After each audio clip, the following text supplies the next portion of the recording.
my name is Meghana and I'm going to be talking about the minimum wage. My opponent Derek's main claim was how minimum wage will fail to reduce poverty.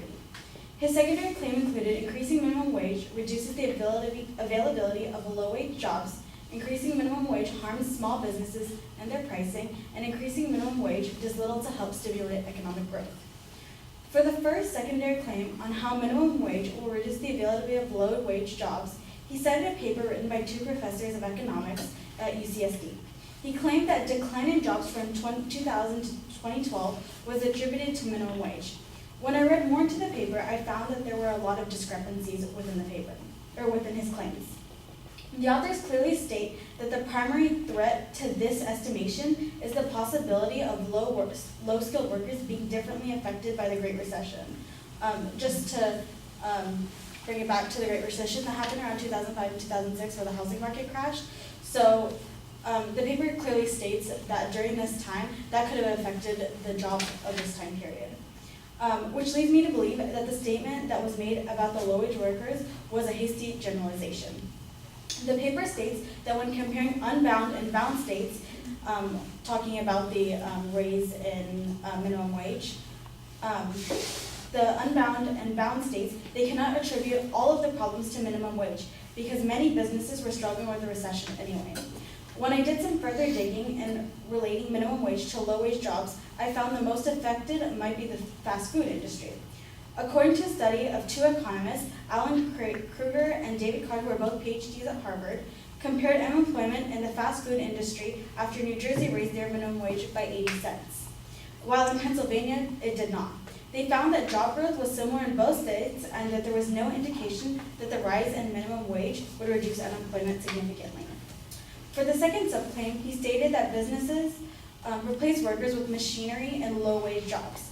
To make this statement, he cited an online news source named The New American. When I looked up the article and found the website, I found that the site published twice a month by American Opinion Publishing Incorporated, a wholly owned subsidiary of John Birch Society. According to factcheck.com, this site is notoriously known for displaying right-wing bias in reporting and does not always follow the consensus of science. This leads me to believe that this is a false attribution or unqualified source, where the source is biased and might not necessarily be true. For the third subclaim, the author stated that many businesses were going to outsource their businesses to other regions in order to save money on labor. And by different regions, I mean like out of the country. When I looked up the source as the LA Times and read the part of the article, I found that the direct quote had not been taken. The direct quote reads, American Apparel, the biggest clothing company maker in Los Angeles, said it might outsource the making of some garments to other manufacturers inside the United States and lay off about 500 local jobs. The company still holds 4,000 workers in Southern California, which is 90% of their company still intact. In this part of his speech, he used equivocation. He changed his meaning of some words rather than taking the direct quote from the LA Times article. I found that American Apparel was not going to move overseas, rather just move to another state, which leads me to believe that all the jobs will still be in the United States. When doing some extra research, according to the 2014 Congressional Budget Report, increasing the minimum wage will lift 300,000 people out of poverty, and if you increase it just $1 more, it would lift 900,000 people outside of the poverty. For his second claim, he talks about how increasing minimum wage harms small businesses and their pricing. The speaker assumes that these businesses cannot make the changes that they are expected to make, especially with the minimum wage having a slight increase over 5 years, rather than a significant increase over 1 year. The second subclaim the speaker makes is about a coffee shop named Mocha. It closes after an increasing minimum wage. The increase in minimum wage causes them to drive prices higher and make ends meet, but that pushed the customers away. In the end, they could not sustain it and ended up closing. When I looked up the article and read it, I learned the location the cafe has located, Telegraph Avenue, right outside of Berkeley. So very expensive, hot spot.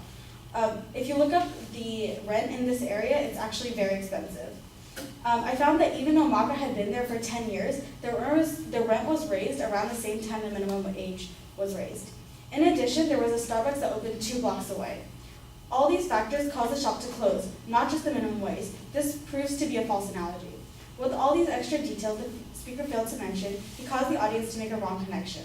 Just because the coffee shop closed does not mean it was only due to the fact of minimum wage. It could have been all these factors stated above that caused it to close in the end. The last claim the speaker makes with the increasing minimum wage does little to help stimulate economic growth. When doing my own research on the topic, according to the Federal Reserve Bank in Chicago, I found that increasing the federal minimum wage would increase aggregate household spending by $48 billion the following year, thus boosting the GDP and leading to job growth.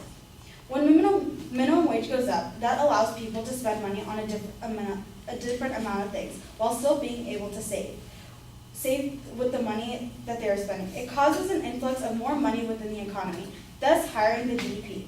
The quote taken above points out that a higher GDP leads to more job growth.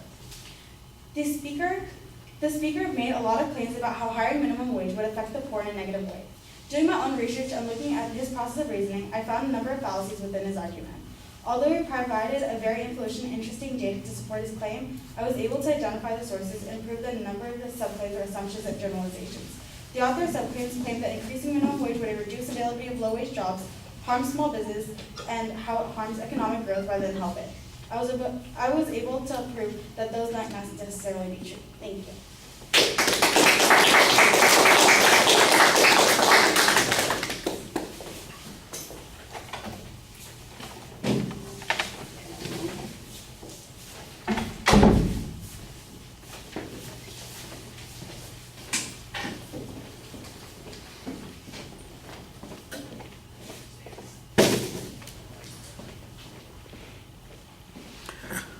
All right, you ID the main and secondary claims pretty clearly.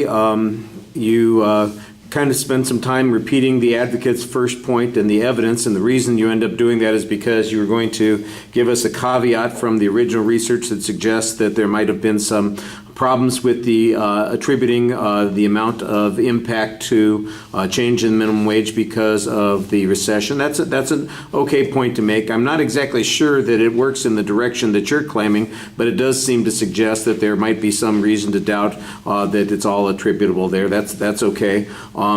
You have a clear counter study that you present also on that point, and so I thought that that was a good way to finish that particular point. When you went to the second point, most of your argument consists of suggesting that the news source is biased without necessarily coming to grips with the information that was presented in the news source. And by the way, it was published on that site, but that doesn't necessarily mean it was produced by that site. So it might have been better to look instead of at the publisher, at the author. And I think that you probably still want to come to grips with the idea that there would be a switch over to automation as a way to respond to that issue. I don't think that the fact that it's mentioned on a particular website like you're talking about necessarily means that that's not an accurate description. And you kind of leave it at that, and I think that that's a bit insufficient. On the next point, though, I thought you did a much better job talking about the American Apparel argument and suggesting that it moved to other states. However, it does seem to acknowledge that the increase that California put into place is creating a problem. And maybe that's the way to couch this, is the suggestion that it's the California increase in minimum wage is substantially different from what has been proposed nationwide, and that's why they are able to move to another state and not necessarily have the same kinds of issues, but that a moderate increase in the minimum wage is not likely to have those particular effects. I think that might have been a good way to go there. And then you also had a good counterclaim on a couple of other issues there that you presented. On the third point, you went into a lot of detail talking about this one particular example that the advocate used. You mentioned something about the rent being raised and a Starbucks opening down the street. I didn't get a source citation on that. I assume it might be from the same article, but you need to say that. Otherwise, it's just an assertion on your part.